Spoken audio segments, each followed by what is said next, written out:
Hello everybody, and welcome to another episode of Leadnap Gaming.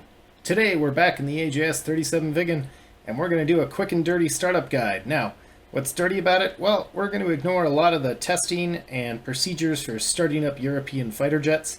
That's just going to shave us some time. It has a lot of switches down there, a lot of buttons, and a whole lot of Swedish, which I don't speak. Don't worry, you don't need to either. It's easier than you think, and we'll have you airborne in a couple quick, easy steps. The first of those is inserting your data cartridge. Over your left shoulder here, you'll see the slot. Just go ahead, click it, and you'll insert your data cartridge. At this point, you would use this lever right here to close the canopy. I'm not going to close my canopy yet. I prefer to listen to my engines wind up. It's also a very nice day here in Nevada as I look around.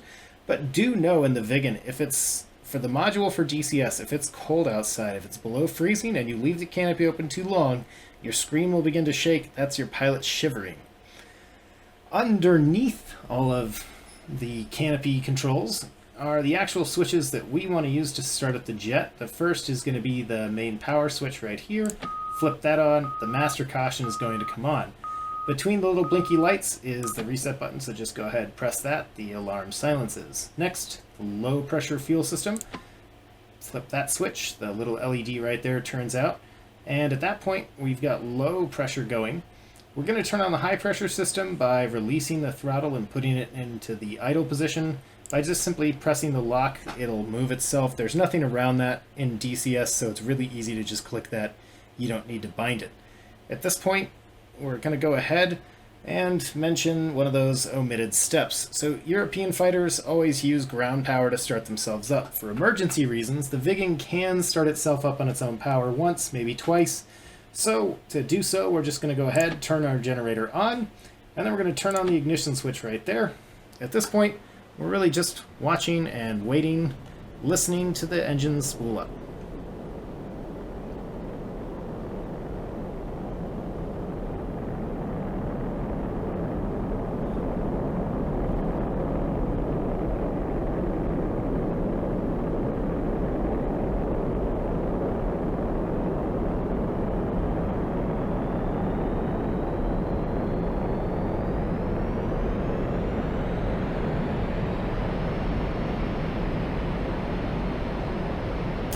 I love how that sounds. So at this point I am going to go ahead and close my canopy.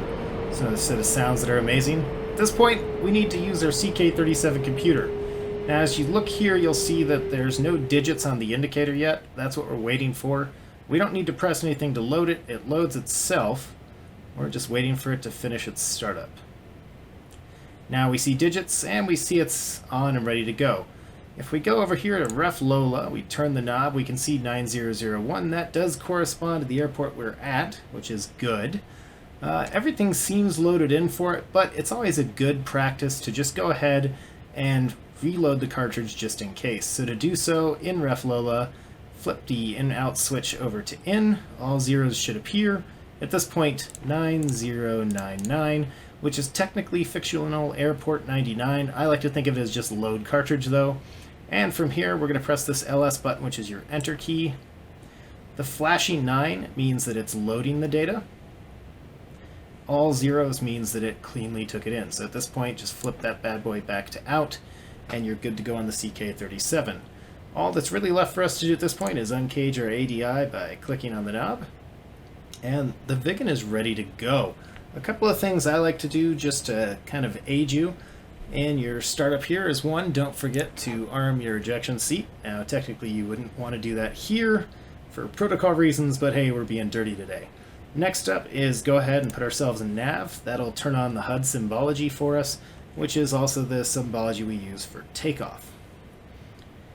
After that, I usually like to do all of my weapons selection right here. You can do it when you fence in though. I just like to do it now because I'm not doing anything else. And with that said, everything is good to go. The only other tip I'll give you that you can do in the Viggen that's kind of nice is we can go ahead and raise our landing gear now. Now, the gear obviously didn't raise.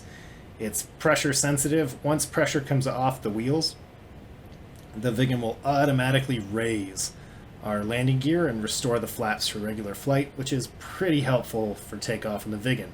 Otherwise, from this point, we're ready to request permission to taxi, release your parking brake, by just pushing in that lever right there. And hey, we're ready to go. So, down in the comments below, is there a step I left out that you think's kind of important?